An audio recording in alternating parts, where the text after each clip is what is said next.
Welcome to the Barbell Strikes Back. I'm James McDermott, joined by Miguel Porter. Miguel, it's Saturday. We're off our schedule. How you doing? Good, good. It's been a nice Saturday. Good weather. And friend of the show, Josh Heller, Coach Josh, did his triathlon today at Yep. Crystal Lake out there in Navarro Park. He did well. So shout out to Josh. Unofficial time, 2 hours and 5 minutes. That's what I saw Yep.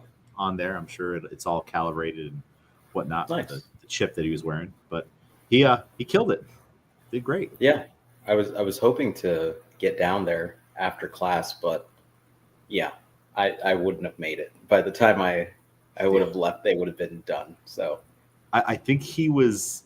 I think the time on my clock was like it was literally like 10:05. So like you mhm. would have like just been getting done with class, and then you would have had to Yeah, drive the what was it 25 minutes to get out there. So yeah, but he did an awesome job. I missed the swim because I got there at 8:24 because I was like, all right, there's going to be like the opening ceremonies and then a couple heats, and I didn't actually know what heat he was in. But as I was turning into it, he said he was just driving on the main road and he passed me. I didn't even uh, notice that it was yeah, him, but he saw it was me and he said he waved. Um, so I did pass him in spirit on the road, and then he crushed the bike.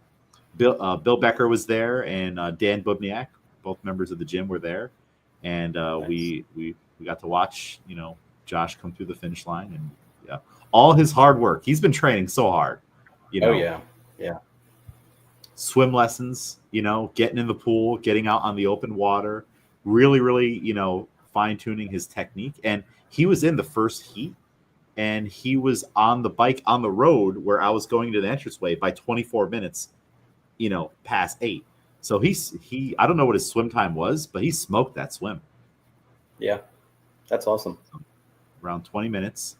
And the bike, I think the bike was a little longer than what we were expecting because there was at one point Bill and I were waiting and we're like, okay, it's been an hour, now an hour and 5 minutes, and we're like, wait a minute, where's Josh? He should be coming in by now. And then we started to go through all of the, well, maybe he popped a tire, maybe this, maybe that, and then like that, like just kind of built up the anticipation of like, wait, what if he's not coming now? And then we saw him, and it was a nice to see him come in. So, and then Yeah, the run is the run. So, but he did great. So we're really happy for Josh. We'll have to get Josh on here eventually and talk about his experience. There was one guy there. I guess maybe he's who won it last year when Abby Maria did it, but apparently he's won it every year. Uh, oh wow, yeah, he got done in like an hour and 20 minutes or something like that. He was the first one that came in off the bike, and he had special shoes on his bike that he just slid his feet out of the shoes and they remained on the pedal. And then he yeah. just put on his running shoes. Like he had all the high tech gear. And I think they said over the loudspeaker, he's 40 years old or in his 40s, and he wins it every year. Just crushes it. So, Yeah, I feel like those type of endurance sports, I feel like your prime is like after 35. mhm. Like I feel like that's when everyone has a little bit, maybe it's like the time that you're able to put into it, Yeah.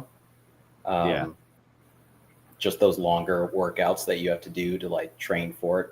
I'm sure if he's winning Crystal Lake every year, that he's also doing like Ironmans and everything and kind of just doing this as he trains through. So yeah, He looked like it. Like I mean, he was a shorter guy, maybe a little bit taller than I am, maybe, but like very thin, like endurance type body. And if he would have said, "Oh yeah, I've been doing track and running and biking since high school," yeah, that makes sense.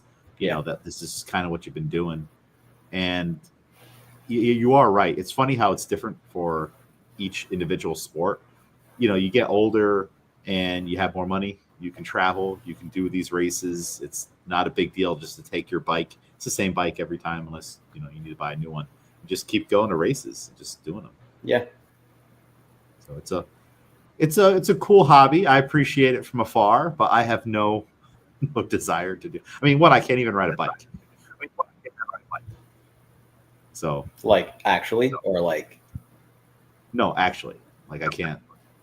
I can't. I don't even Huh. know think I can balance on one. It's been like 20 years since I probably tried. And then I do what I tell myself is swimming when I go to the pool, and then running is just that's just a whole other thing. So, Yeah. do you think you'll ever do some of these endurance things?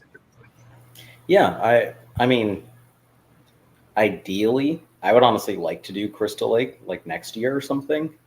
Um, but yeah, it's really just time commitment of I feel like my days are already so filled to like I'd have to subtract something else in order to train for it. Like 5 a.m. swimming sessions, Well, start. no, I mean, 'cause the reality is, it's like, yeah, I can always wake up earlier, but I still get home pretty late. Yeah, So, you know, in order to do everything, I'd have to like have specific days and all of this and try to find a balance. Like, I definitely have to take away from other things in order to do it in the way that I'd want to complete it. Um, and you might need to maybe put even more focus on areas that, not that you don't now, but like your nutrition recovery would have to be through the yeah, roof, for and sure. Yeah. probably totally different too, than what you're doing now, I imagine. Yeah. Hmm. Yeah. Because Well, those like longer sessions of biking and you're on a bike for 2 hours, like that's something that feeling is just ridiculous. So yeah. yeah. Do you think that, I mean, outside of the running, because I mean, running it beats you up. I mean, so maybe that would be like a chance, to be like, hey, let me go get some like specific running instruction and like learn drills and stuff like that to not beat my body up. But do you think like if you were to all of a sudden add in like all this swimming and biking and stuff, that'd be good for your joints, and that would be like something that would like just be like a bonus and actually help weightlifting somehow? In theory, but that's like again the like you have unlimited time in your day thing. Yeah. Because yeah, I do think that would be fine, but like you can't be serious about too many things at a high level at the same time. Yeah, that is true. Uh, you're not like a well, actually, I don't think does it. I don't think anyone does it anymore. Like you always hear the stories about back in the day, they all went to the Olympics, then they all went to Mr. Olympia, and they Right. all went to this. Then they all did the Boston Marathon, New York City Marathon, no problem. You see Arnold out there, like it's like they just like did it all, and I, don't know, I guess you could do it all now, but like you're not gonna like be placing high, kind of like how they were on all these Right. things. Yeah. I mean, the level of competitiveness has just jumped so like such a crazy amount. And I mean, there are like people, those hybrid athletes that, do that type of thing. But if you really look at it, a lot of their like lifting isn't at the like they're not weightlifting. Yeah. Like maybe there's like deadlifts and other things like that, but it's not like our level. So it's a little bit less sporty on their end.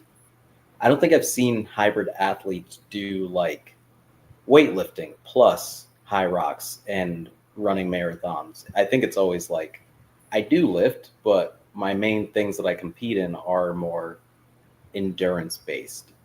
Yeah.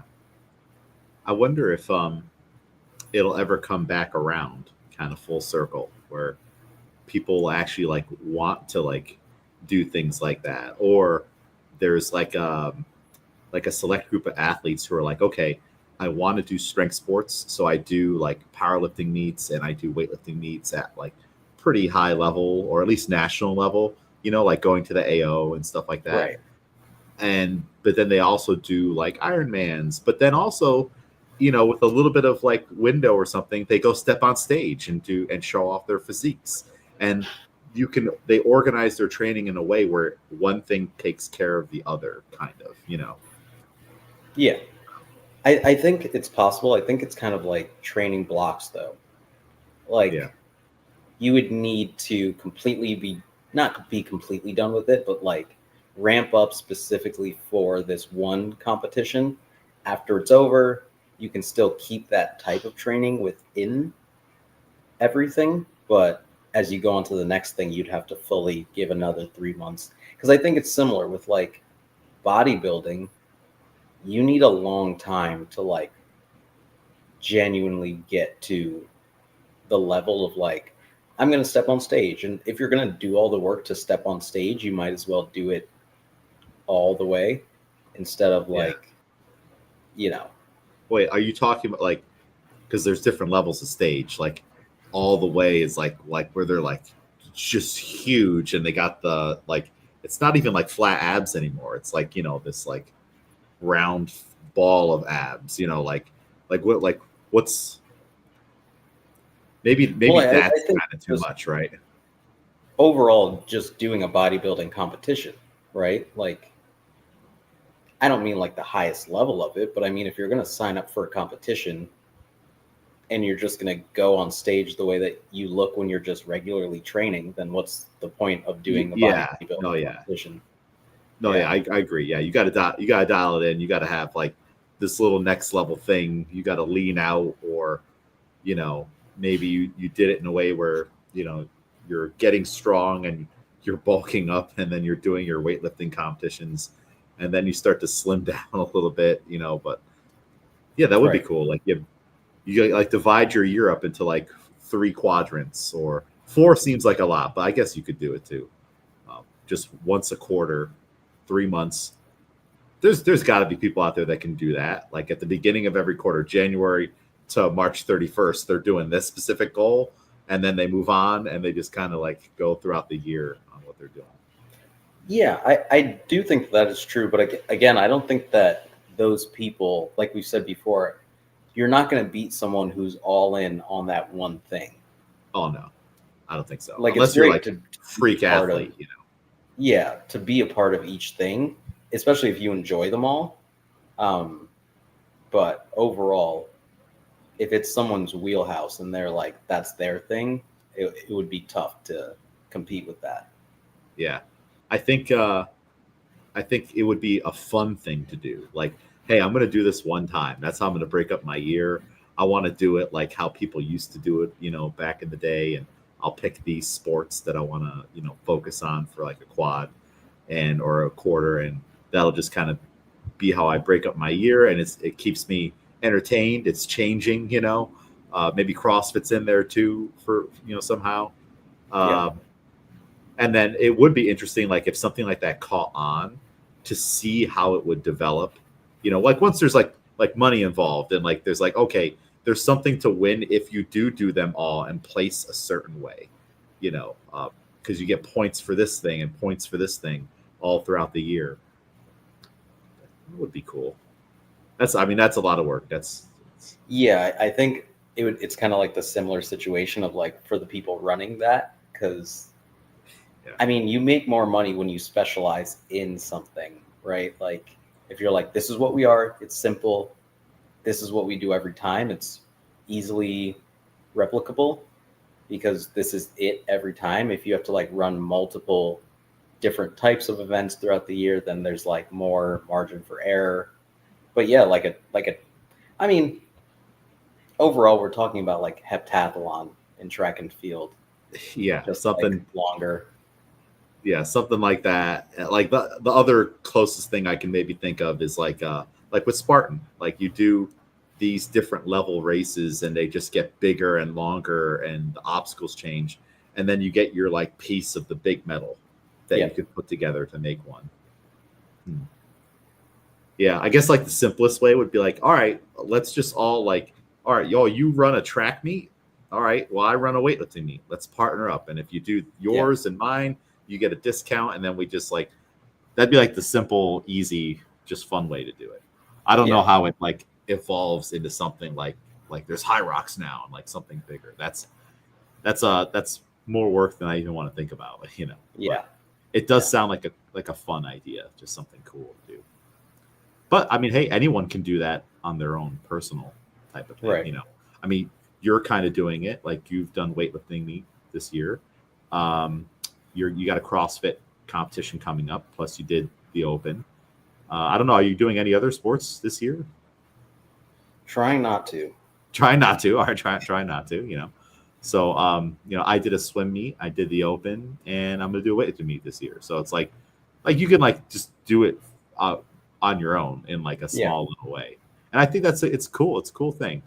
Just have more than one thing to focus on. Unless, like you said before, you're just really dialed into one and you got big goals in that one. You might as well spread the love, and get different experiences and challenge your athleticism and fitness in different ways. Right. Yeah. So the Shatter Slam is coming up. It's in a week. Is that it's kind of crazy, like all these things just happening just one after another. Yeah.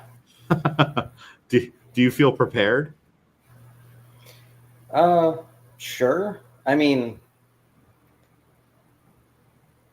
uh, yeah, I'm decent enough at CrossFit that I can always make it work.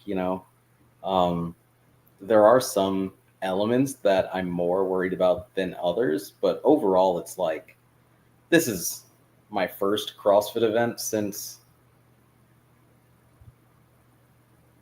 2018. Fall face off? Yeah. Really?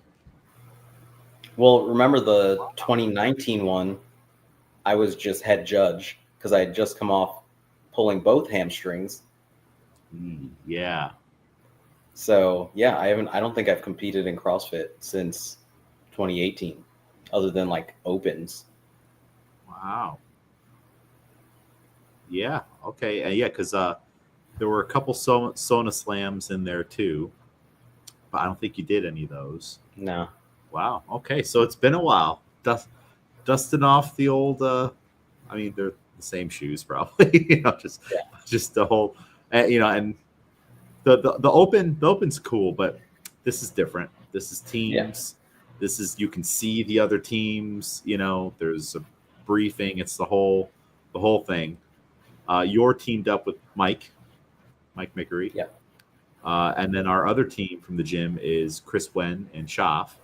And you guys have been getting together here and there to do some team training and strategizing, right? I guess. Chris and Schaff have definitely gotten together more than me and Mike have. Okay.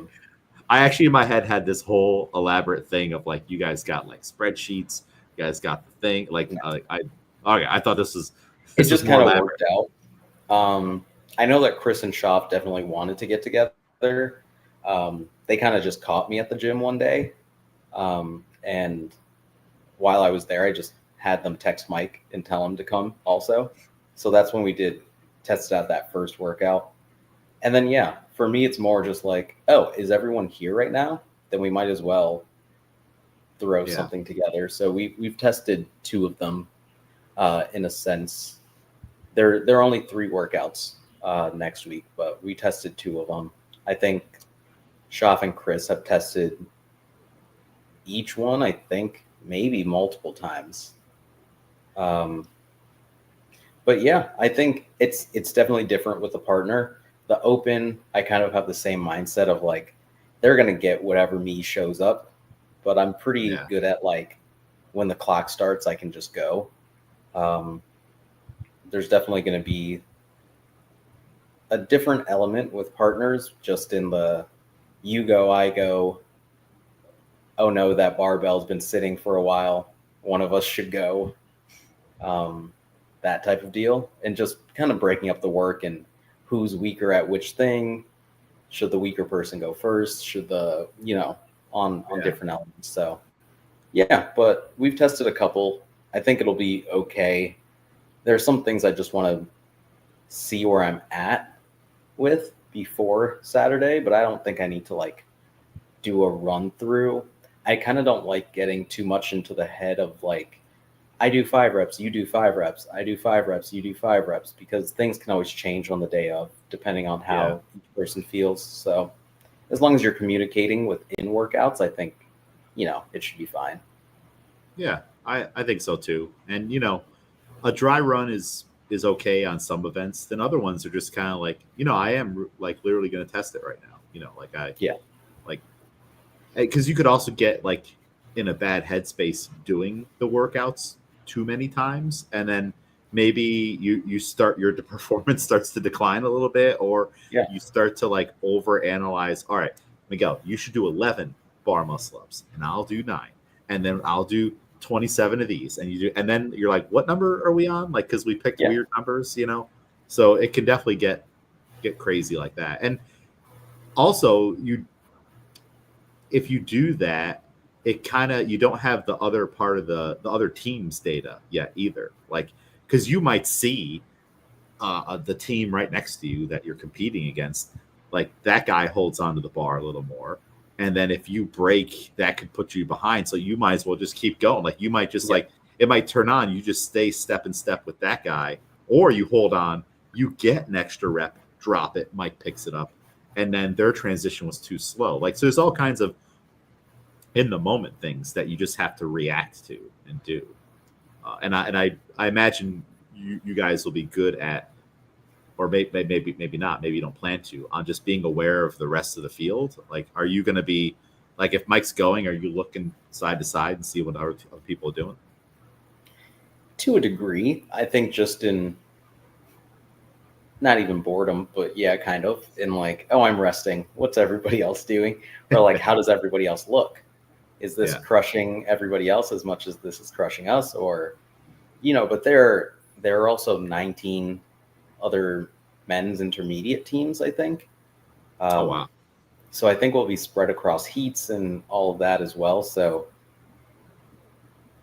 as much as I'm kind of trying to leave the mindset of running my own race, I think for this instance, just because this isn't like my main sport, I think it is just like, okay, this is my first time coming back to something like this.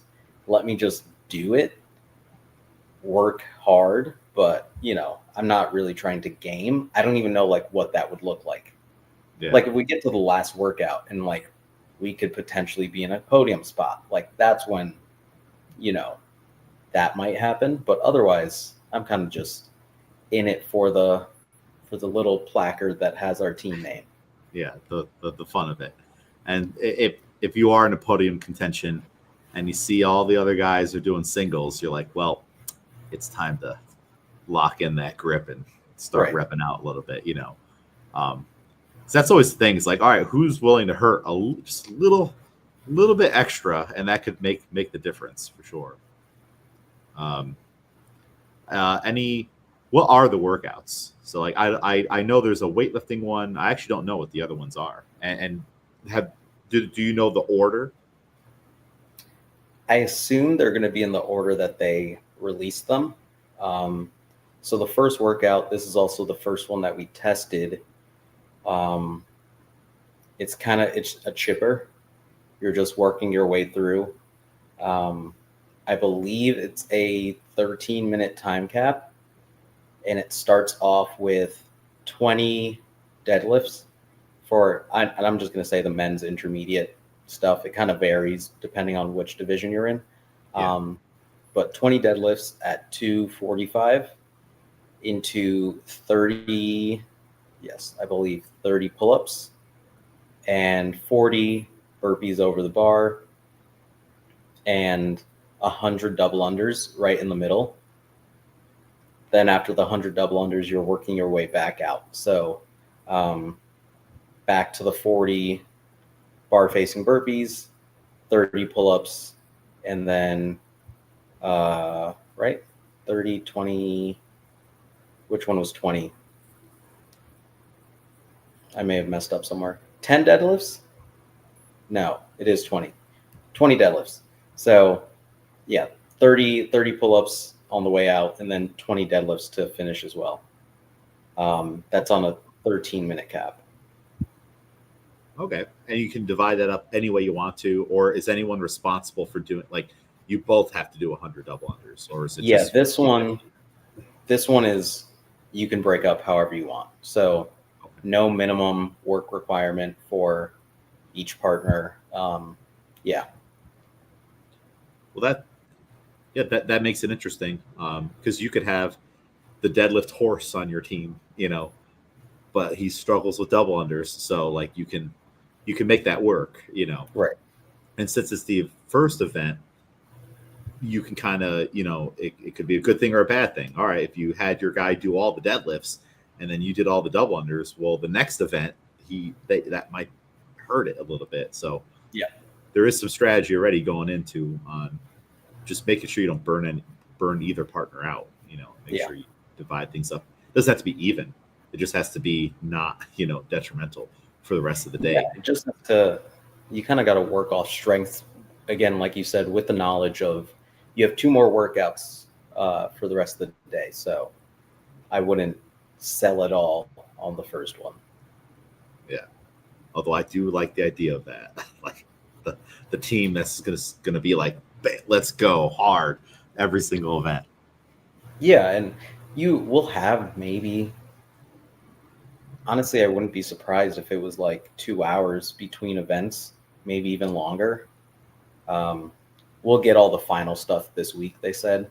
Um, but yeah, so, if you need time to recover, last year I believe they had like kind of like what we do for regionals, like massages and stuff available, body work that you can get done in between events as well. So yeah.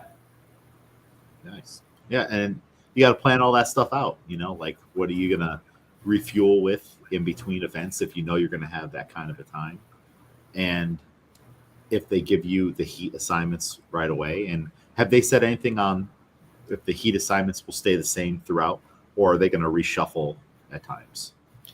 We haven't been told that. It seemed like last year when I was there just watching, it seemed like they kept them consistent. I'm sure that like they like to keep divisions together as much as possible.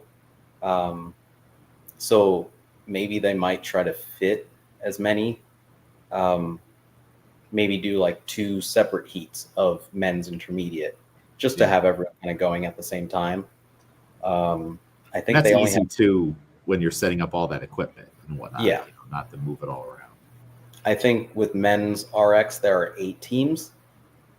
So again, I think they might just try to, if they can, get them into two heats or one. Um, maybe do like half men's RX, half women's RX, and do like two heats of those. But Mhm. yeah, I would assume that they keep it the same because they're pretty strict on like all right, your time is 12:07 for heat 3 of the second event, and that's when it starts. So I think they try to keep them consistent so that people know ahead of time. Yeah, and that helps because I feel like all right, I know I'm in heat two, event two, and that starts at 1:15. Let me just run over here. I forgot my bananas, and there's not going to be an issue. No one's going to be Yeah. calling me, "Hey, your heat starts in 5 minutes." So, yeah, that's the best way to do it. What's event two? Event 2 is 50 calories on the rower, 40 single arm overhead lunges. For us, it is 44 pounds. Um, and I believe it's dumbbell or kettlebell. I again we weren't sure on like which one it's definitely going to be. I think it's pretty easy to have a 20-kilo dumbbell. Yeah, Um, but if not, it'll be kettlebells. I'm sure that they'll keep it the same across. So if they don't have enough, they'll probably just default to kettlebells. Um, but yeah, 50 and 40. Then there's I want to say 200-meter partner barbell run. mm-hmm. Um, and it's 115 pounds. Each partner has to be touching the barbell. So I know that Shaf and Chris, they did it like on one shoulder, and each of them had it on one shoulder and kind of just ran that way. But I don't know. We were also saying I think that that's a little bit easier when you have partners that are the same height. Yeah, Because they do say that only one partner, both partners have to be at least touching it. So if one person just fully puts it on their back and the other one is You're just just kind of keeping it stable, I guess, like yeah. that might be the better option than trying to like run in tandem with someone who's, instead of having the weight kind of off. Well, and if you, I don't know how big the heats will be, but if some teams are going this way and some teams are going this way, like, will there be enough room to, Right. like, if everybody decides to go this way, are they gonna like? Because you never know. They could be like, hey, everybody, you have to hold it this way. Right. Are you ready for any audibles like at the games? Like, hey, it's not 300 meters, it's 400 meters. Like, are you ready Yeah. for any of those? I think it's the same way of like, I'm preparing, just making sure I can do each movement, but I don't want to be so ready for this specific thing that anything else would throw me off. Yeah. Um, but yeah, so that's that first half of the workout. The middle part of this one is that partner barbell run, and then on the way out, it's the same thing mirrored. So 40 overhead single arm lunges, and then 50 calories. I believe for this one partner has to start, one partner has to finish. So each partner has to do 50 calories on the rower, either right at the very beginning, you get all 50, and at the end, your partner has to do all 50. Mm. And then the same thing with the 40 single arm lunges. I believe so. Is it? And I wonder too, like, because like just from like a judging standpoint on like keeping track of this, if it'd be easier if Mike had to do the calories and the lunges, and then I know, all right, he's done. Miguel needs to finish this up. But like if Mike does the row to start, then you do the lunge. Now there's like, all right, I got to remember. No, Yeah, you're I Mike believe or it's you're like, Miguel. yeah, I believe that whoever starts has to do both of the movements, and Okay. then same thing on the way out. Um, yeah, we'll see how this one goes. I don't know if it has a time cap. I would love for this one to have a time cap Yeah. because I don't want to do 50 calories on the rower.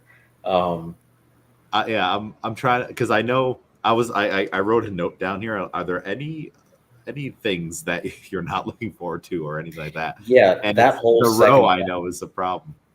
that whole second event, honestly, um, just overhead lunging as well. This is something that I want to see, not the standards, but I want to see how everyone else does it too.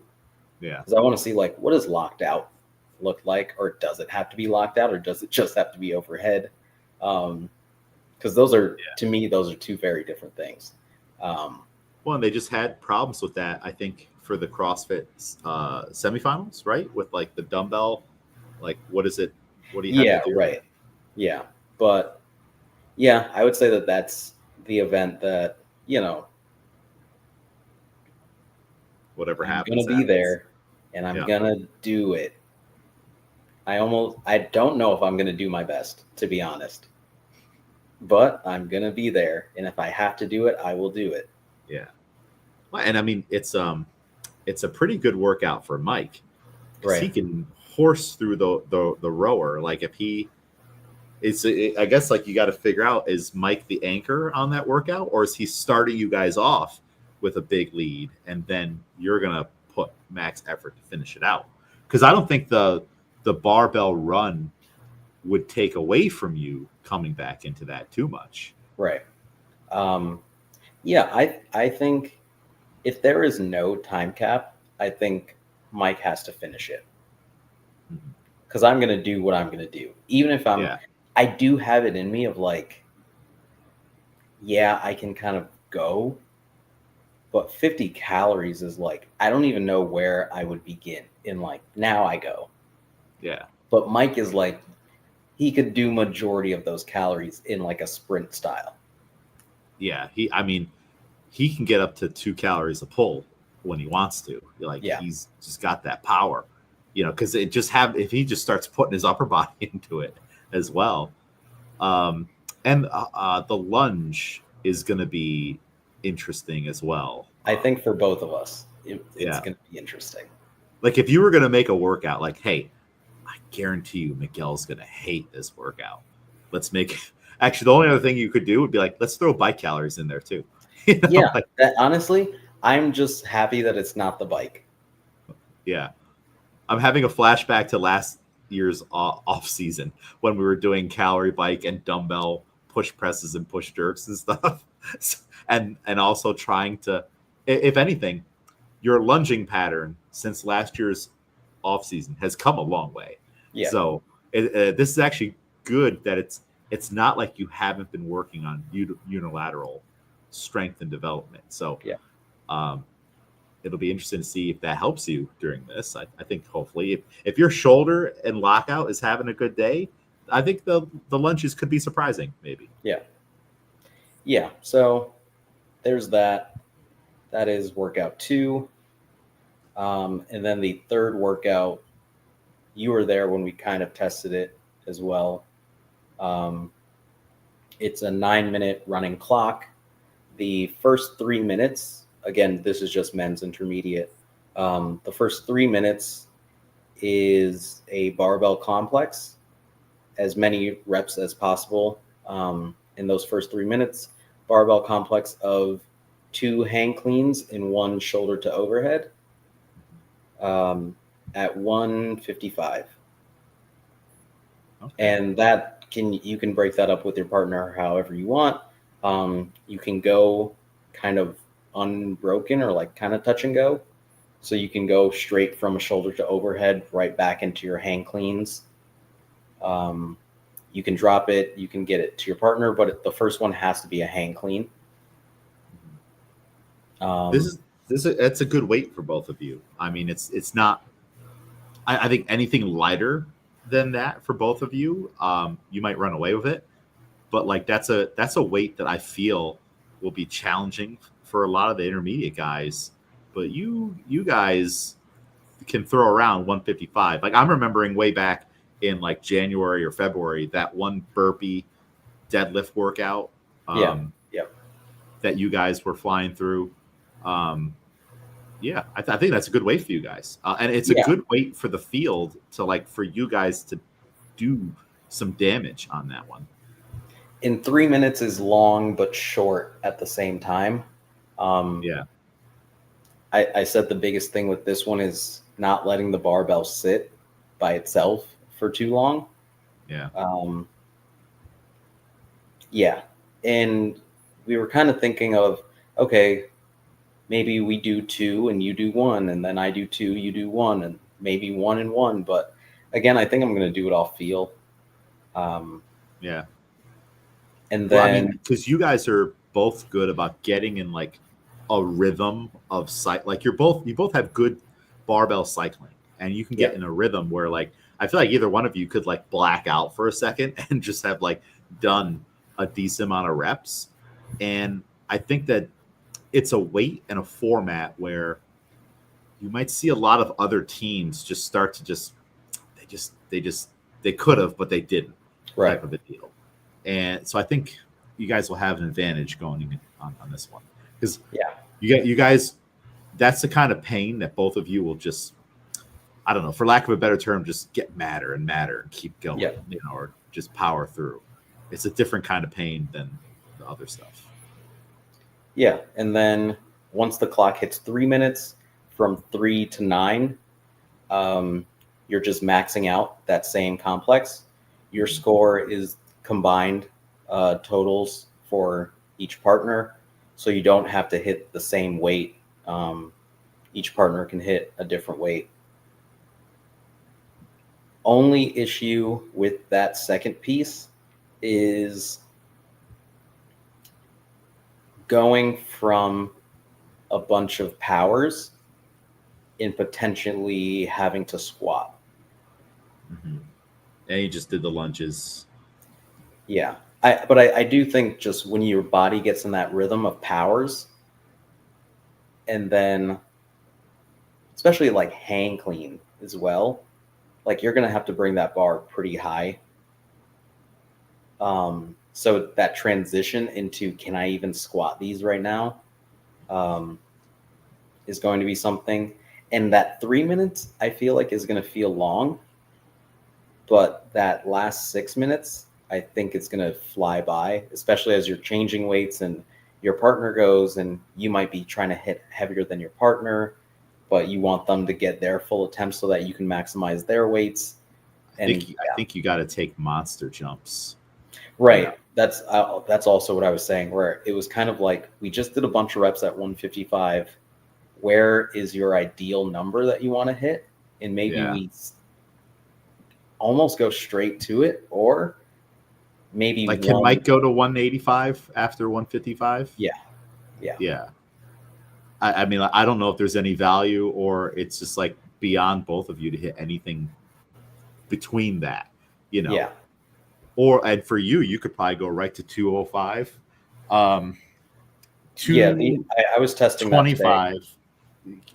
225. It's just the overhead, you know. Yeah, and I think again it's the issue of I would love to, if Mike hits 185, to skip 185 and just be like, great, you got 185. Let's load up 205. You go for it. You get your attempt at it, and then I go for it.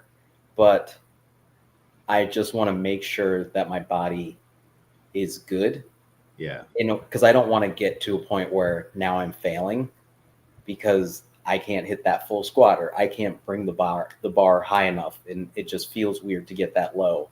Well, if you're given time to, like, all right, you're in like the warm up area, I'm assuming you would just change that complex to a power and a squat. That way, you've already done some of them, right? For Or sure. are you guys just walking out to 155? I think we would warm it up, but I think again, it's when you're going 3 minutes straight of as high of powers as you can because you want to go fast. I think switching that so quickly for the max out would be a little bit tough because your body's going to want to do those high powers again. And I think But we've yeah, done the that kind of a jump. Didn't earlier this year you go 70, 94 on from one of the hangs yeah, for yeah. clincher? Was that the low hang? Um, I don't think it I'm was the not mid thigh. sure. I'm not sure which one it is, but I mean, like 70 to 90 isn't an issue for me at all. Yeah. So that'd be 154 to 198. Yeah, right around there. So, and you went 94, which is like 206. So, yeah, yeah, you could do that. Heck, if you're feeling really good, so I'm just like thinking about where will most intermediate, like if they are intermediates, like this is like for reals. There's no like yeah, RX guys like in there, like, and there's going to be some bigger guys, but the thing is, even the bigger guys, they might struggle with 185. So that's yeah, why you guys just blown right past that, and Mike getting a 185, and I think Mike could go 205 for sure. yeah, Because he at the combine last year, I think he might have done that or more. No, he did 225 at the combine. yeah. For It'll just be no, he's strong overhead. Yeah, boy, you guys could really do some damage on this because it's 2 scores, right? Yeah. And I think as well, it is, if it is going in this order, that'll be the last workout. So just do whatever. Yeah. And then you hitting a 245, which is like 111 ish.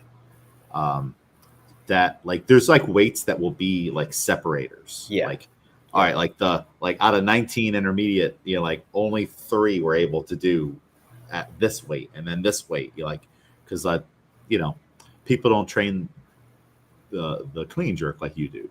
Mm-hmm. So this will be interesting. Yeah, this will be cool. Yeah. And it'd be fun to see what the rest of the field is doing. Like you said, like all right, like, oh, those guys are going crazy on the bars too, or these guys are struggling on the row. It's the fun part about seeing competition. And there's so many athletes coming from so many gyms.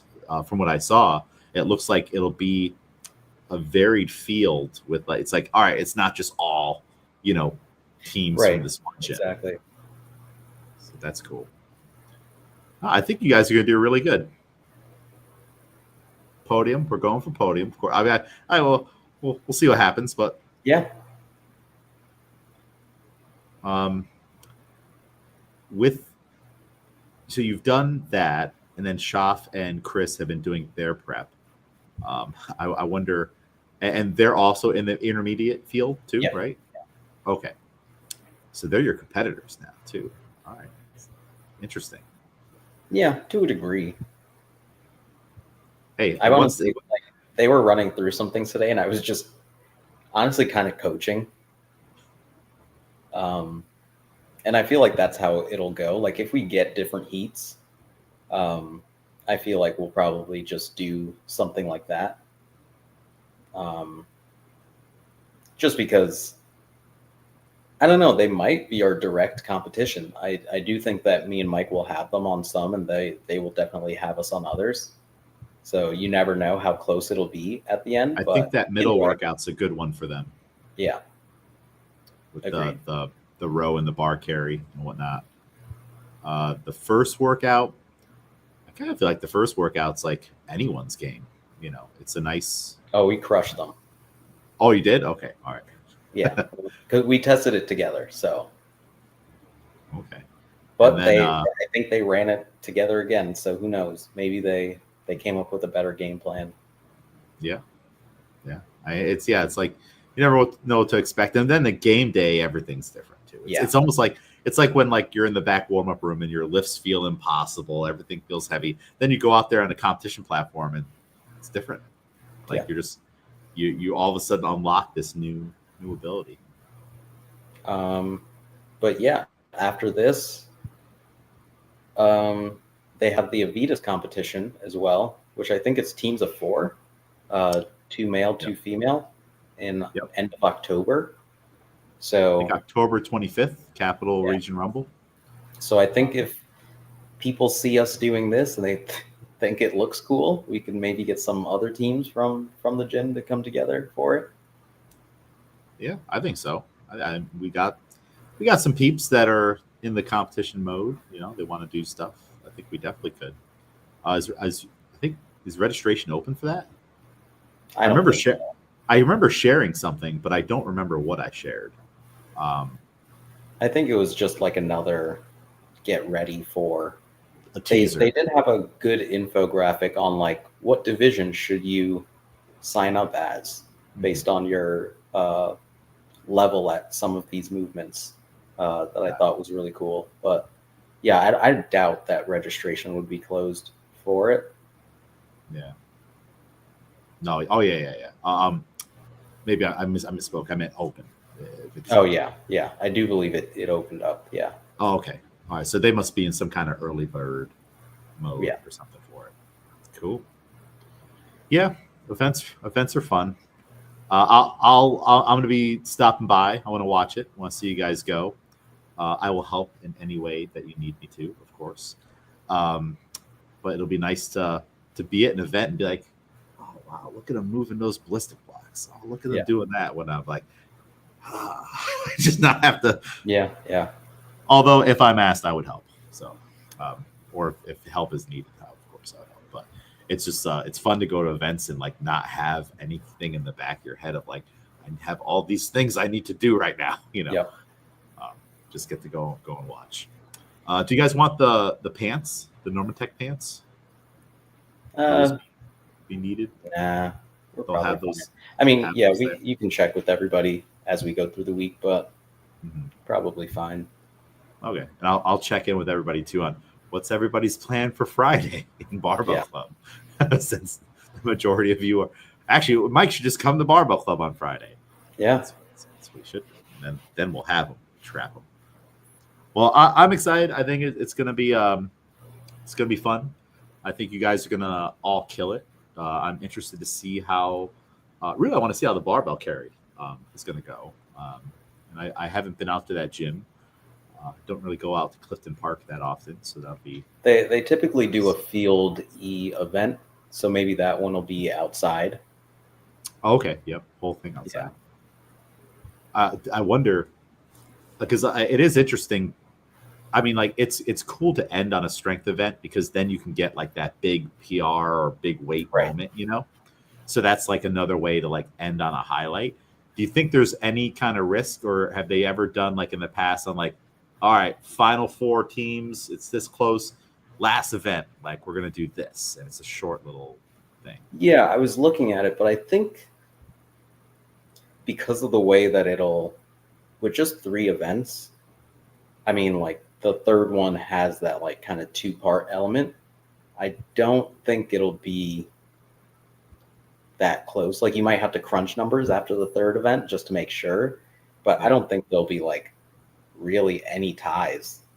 Because there's like weighted, just like, oh, but this is an event win, so this is higher. Like there's easy ways to just be like, yep, this is what it is at the end of it. But who knows? Yeah, I hope I'm not involved in any extra events. It's like it is post CrossFit Games. People might be like in some kind of a mode. You never know what could possibly happen. So that'll be interesting. We have done that in the past, but it was only like, all right, you're taking like the final 2 teams, or 3 teams or something like that, or like an eliminator style thing. All right, everyone's in, but it's like I think it was called the Eliminator. It was like a 10-part workout. Everybody started, and then it slowly just starts to whittle it down until you have 2 people left, and then they have to face off against one another. And I think not for Fall Face Off or the Tri-State Throwdown, but at in Clifton Park, when we had CrossFit Clifton Park, the finale against the final 2 people was 95 pounds for men, hold a barbell over your head facing each other, and then whoever puts it down loses. So it was just it was like who wants to win more type of a deal. So 3, 2, 1, go, both snatch it up and then hold it and see what happens. Yeah. So that'd be a cool little thing to bring back. And I think we even did that once during like one of those Friday night fights. We did. There was one where it was a solo event. And I think it was like top 5 people. I think you guys did like I think it was a hold or something. And then I think there was also like max calories on the bike for a certain amount of time. But yeah. Yeah, I do remember that. I remember Lucas was in the final bunch of people. Yeah. And then they were all like quadrant kind of facing each other. Cool. Yeah, there's all kinds of things you could do. So yeah. It's a fun thing to think about. So yeah, another event, another week coming up, and then there's no events for a while, a little bit, unless there's mini events, and also I have those bases in my car. It like some kind of like a, I don't know, like a kickball thing. It just sounded like I saw it and I'm like, wouldn't this be cool? Like I know a group of people who might enjoy this. So we'll have to figure out something with that. We'll try something new. Yeah, I think that'll be cool. Yeah, it doesn't have to be. There doesn't need to be a T-shirt. There doesn't need to be this. Like we just keep it simple. Like we could have some food, a bunch of people, music, and then kickball or whatever. Whatever it is. Have you?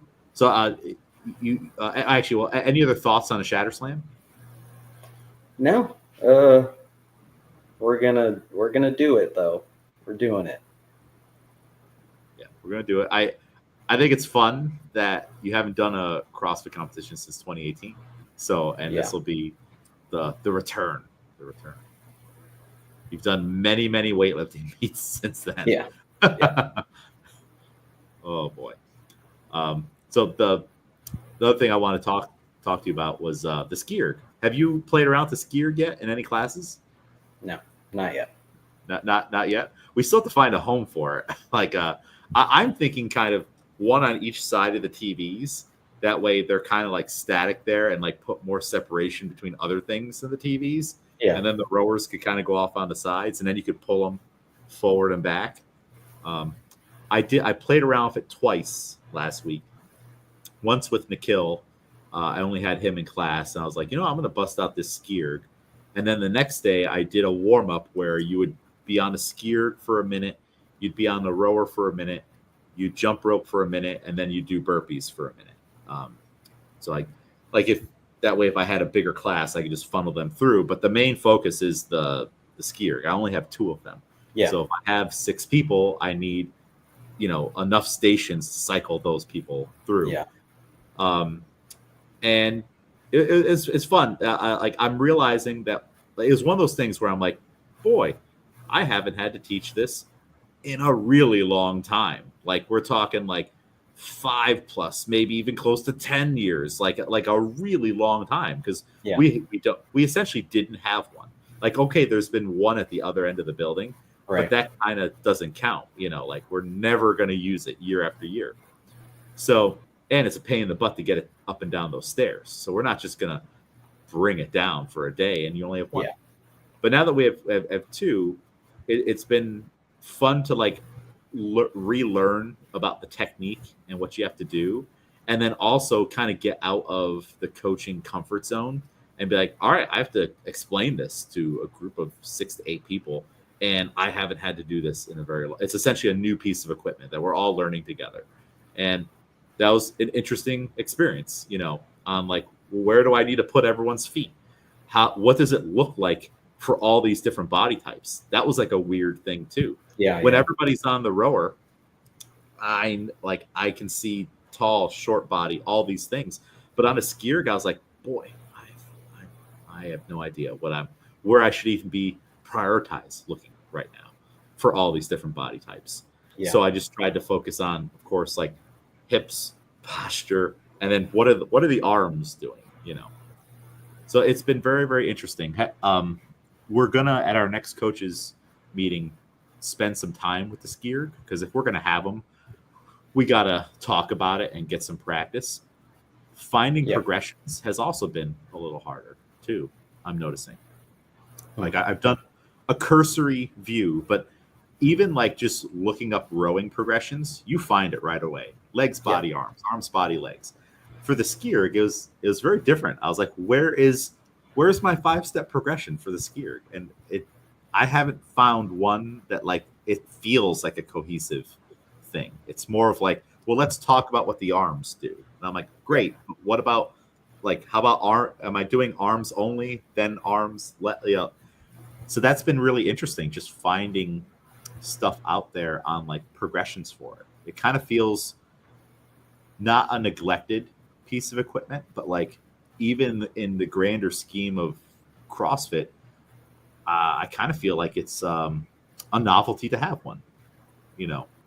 Yeah, I've seen them come up a little bit more, especially with like high rocks, but yeah, I think it's one of those things where, unfortunately, I do think it's one of those things where people are like, it's easy enough, you're just pulling. Yeah. Eventually, just do it a bunch, and then eventually you'll start to see how you can get more efficient at it. I don't know about the like building up of it, because I've definitely seen, as someone who's never even used the skier, like videos from high rocks and being like, that's not it. I know that's not it. But I do think, at least at the current moment, it is one of those things where you're kind of just telling someone to hop on and pull. Yeah, just get going. And it's like, I'm interesting to see how much of a separator it is. Like, you can tell, like, okay, that person's rowing way better, and they're going to get ahead on this row. Like people have said at the CrossFit Games, it's kind of hard when at that elite level to create space at the rower. Whoever like gets on the rower first is typically the one that's going to get off first. But I think ski erg is maybe similar, at least for like earlier, where you might not really lose or gain that much ground on the ski erg. It might tax you differently because you're a little bit inefficient on it. But that's interesting. I also want to, before I throw it into classes, I definitely want to play around with it myself. The feedback I got from people was it was harder than they thought it was going to be for some reason. I don't know. I always assume things. I'm terrified of it. But then once they got going, they're like they're like my arms and back are like doing so much. And then I was watching the monitor, and like you could see like it's like it just really shows just weak pulls. I'm like, Yeah. you gotta pull harder, like you have to do the work. And they're like, I don't want to do the work, you know. And one thing that I did see that has stuck with me, even though I didn't even know that it would like come up in this way, is that efficiency in that like first pull. Yeah, Because that's what really registers. Like people do those like really long pulls and kind of speed up towards the bottom. But I heard that like that initial pull, like you have to pull as hard as possible from the very beginning, and the rest is just lengthening out your arm so that you can come back and get the hardest pull possible again. Yep. So like similar to like rowing things where, you know, that push off initially is very important, and the ending range is like that's just a reset. Yeah, and there's an order of operations with it, and this one's different than like other things that we teach you. So Yeah. it's like on the rower, the first step in the progression, if you are gonna like isolate it, is legs, you know. And this, it's all, that hard arm pull. And what a lot of people were doing, and I explained this right in the beginning, is that you don't need to do a full tricep extension at the bottom and straighten your arms and get the handle all the way back here. You just need to get your hands to your pockets essentially, Mhm. and then you need to be coming right back up again. So that was it wasn't a hard concept for people to get. It's just seeing where they were trying to squeak in more work and more range of motion that they think would help them. And really all that's doing is when you're spending more time down there, now you're blowing out your legs. And now you're taxing your quads. So if this is high rocks and you have to get off that thing and go do wall balls now, well, you've already done a lot of damage to your legs because you've been spending all this elongated time in that little quarter squat. Well, you just need to go down and right back up again. And the other thing, it's funny, it's so funny. Like whenever I want people to get more range of motion, they don't want to do it. And then when I don't want them to get more range of motion, they have all the range of motion in the world, you know, because on the top end, people are reaching their hands all the way up. And I was like, no, you guys keep the handle right here and then just pull that. That's a really hard one. Like this whole arm angle thing on what you're doing there, that was hard for people. So that's why like I wanted like a progression where it's like, okay, just arms and practice pulling through here and not like extending. It's really interesting, and it's fun to like have like, oh, it's a new toy, you know. It's like after like, all right, we've been talking about the rower for 15 years. All right, here's the ski erg and here's the new thing, and then discovering like, oh, I don't have a plan for this, or like, you know, I'd like to feel like I'm prepared for like any situation. And like if all of a sudden I were like dropped into like a gym in California and they're like, hey, you're going to teach a class and it's a 1K skier, what am I going to do? Like someone's like, what pace should I? And I'm like, I don't even know. Do they have a pace? Keep going until you're done. Yeah. If you drop me in that class, it's a 1K row and you have to fill the hour and you have to lesson plan all this stuff. Oh, we got it. Like we could spend the entire hour on the rower and then kill it in the end and do things. If the class was like, all right, 50 burpees, 100 burpees, no problem. But like if it like the skier gets like, boy, I don't have, you know, and it's not like I would try to fill in any of those situations time with talking.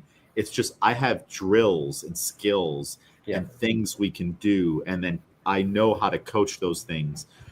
But on the skier, I would be complete like, boy, yeah, like you said, hey, all right, let's get on there and pull and let's do some intervals and good. And I don't even know right from wrong because truthfully, it all looks wrong looking at it.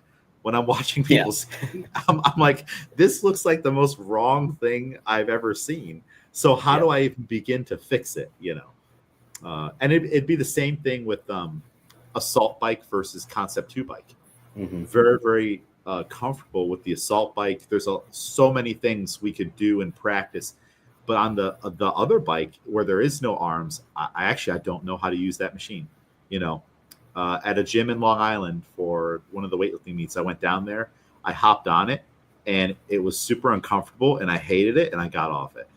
So I I but I that just lets me know, okay, holes in the game. We gotta plug them. We gotta learn Yeah. about this thing. We got it now, and of course, like it's a great tool to have with an adaptive community or someone that needs to modify.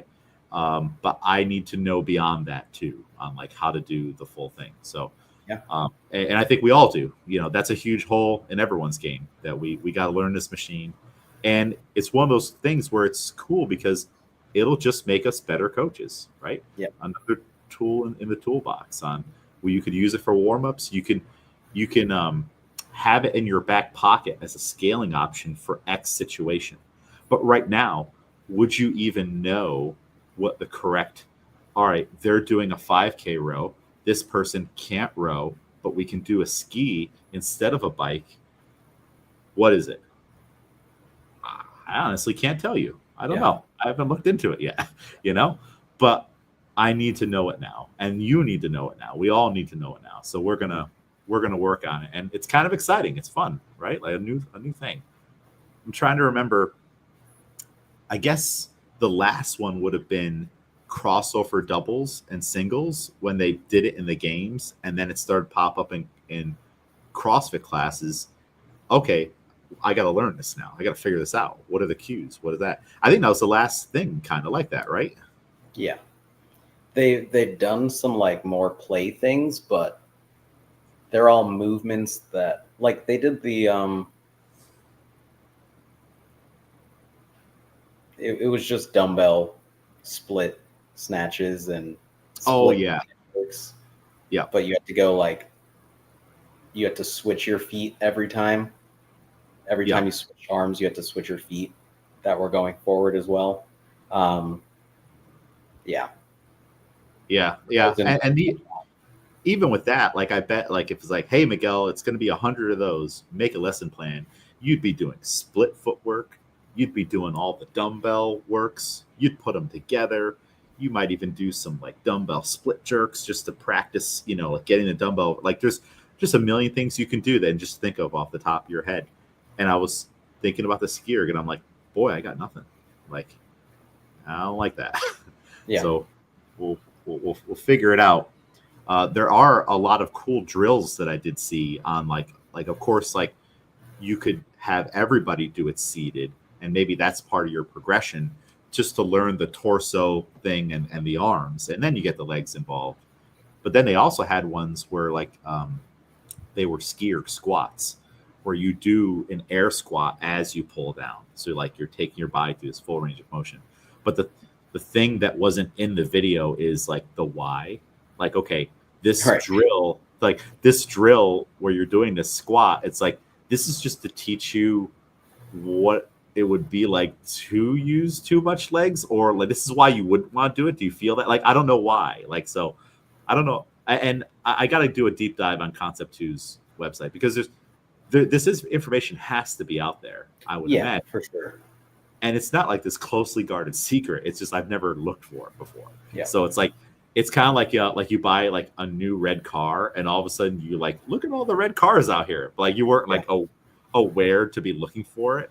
Like I'm just not aware to be looking for this stuff. But the cool thing is, because of High Rocks, there seems to be a big influx of people making videos on the machine. yeah, So that's a plus for High yeah, Rocks. You know, like I know a lot of people don't like High Rocks and whatnot, but it's like, hey, it's making everybody pay attention to this possibly neglected piece of equipment. You know, for sure. The rower gets all the love. You know, Oh yeah, and I guess rightly so. It is kind of the king. and it's like, yeah, they use that for the sport as well of rowing. So Yeah, even if we stopped using it, they'd still be using it for its main purpose. they'd still have gymnasiums filled with like 100 rowers and a Yeah, big TV monitor. That is, I would like to participate in an event like that just to see this. Like, I mean, it would be fun to do, but also the spectacle of it, of like, wow, that's what 100 rowers look like, or Yeah. whatever, how many there are. And oh, that's the big screen in my rowers. Like, I've never used the rower with the electronics. Like, you buy a rower and they send you the cords, and Mhm. I think mine had a card. There was like a special like not an SD card, but if you look under the rower monitor, there's a slot for a memory Yeah. card in there. I don't even know if I still have mine for my rower, but like no one uses those things, and Mhm. so it would be cool to see like the real deal. And I don't even know anything about rower or Concept 2 sport, where like, do you take your memory card like with you, meet to meet, and you Right. put it in and it records? Because that would be pretty cool. Oh, I would love it then. Put it in your wallet. You always have it with you. Um, so yeah, it's a cool thing. We're gonna dive deeper into it, and we'll talk about it. But that's definitely on the agenda for our next coaches meetings, to learn more about the skier. And who Yeah. knows, maybe this will spark more skiers. You know, I mean, we got to find a place to put them. I do think it's cool. It's cool to be able to move them. It is cool to see the wall mounted skiers where Yeah. there's like a row of them, and like, yeah, that wall's skier growing. You can just go over there in your warm up and just start pulling and then walk away. And there's no sweaty base that you have to clean, you know, because the base always gets all sweaty. Um, there was a point where Albany CrossFit had 8 or 10 of them. There was a lot of them. Yeah. And then some of them went up to Clifton Park, and then we eventually sold a lot of them because they weren't getting used that much. You know, like they were used here and there, but it was kind of it was like GHDs. Like you have to intentionally program them and Yeah. use them, or you just have a giant paperweight sitting in your gym. Mhm. So we will start putting them to good use, and then maybe as a group we'll brainstorm like warm ups and stuff like that. Like, okay, you got 10 people, we should be able to make this work. You know, and cool workouts where maybe like we could actually do row ski run now. You know, Yeah. or row ski bike, or all 4 of them, you know. So I'm excited for it. We'll see what the future brings. I'll continue to watch videos on them. The one video I really liked was the guy has the world record for the 1K ski, and I think the 1K row he said too, and he had one other record, I think, on the skier, and he is a big guy. Like his arms were huge, so it's like I can see how like being like a big guy just cranking down on that thing would be a huge benefit.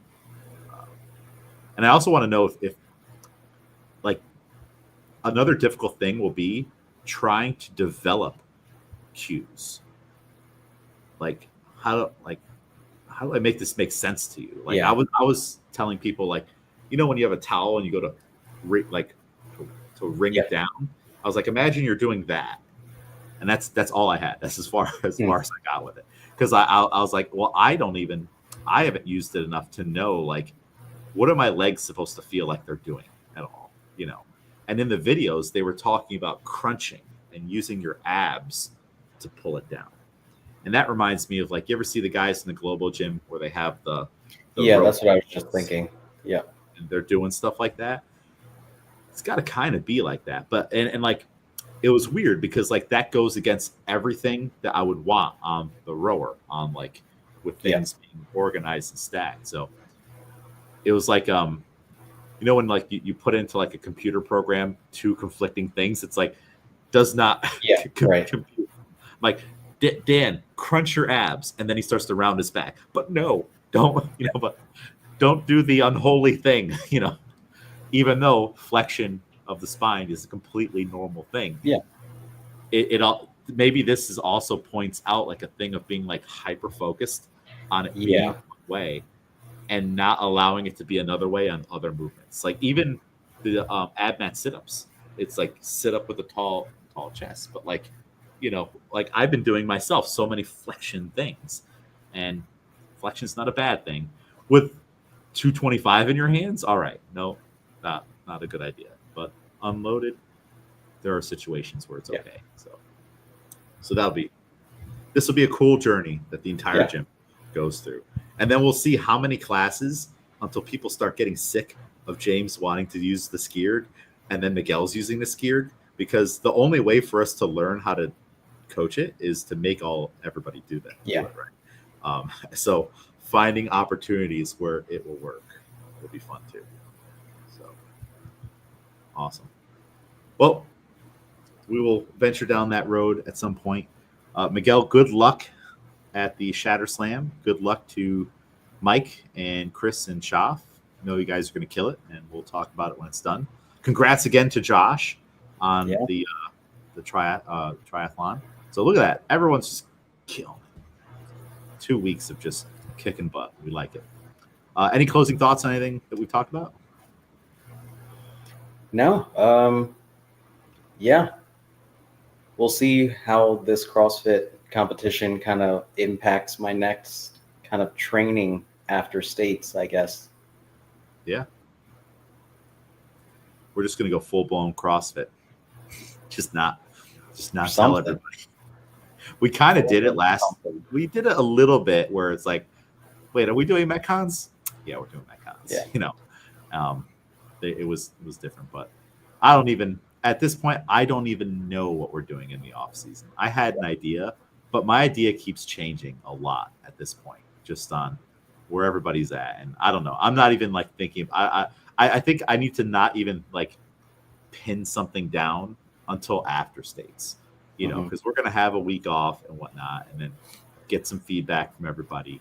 But it almost seems to me like we need like a block of like we're doing yoga for 30 minutes, and like we're like gentle healing, yeah, you know, of mind, body, and spirit, and of course still back squats. So we'll back squat we'll squat 3 times a week, and then it's like all flexibility and mobility and other things.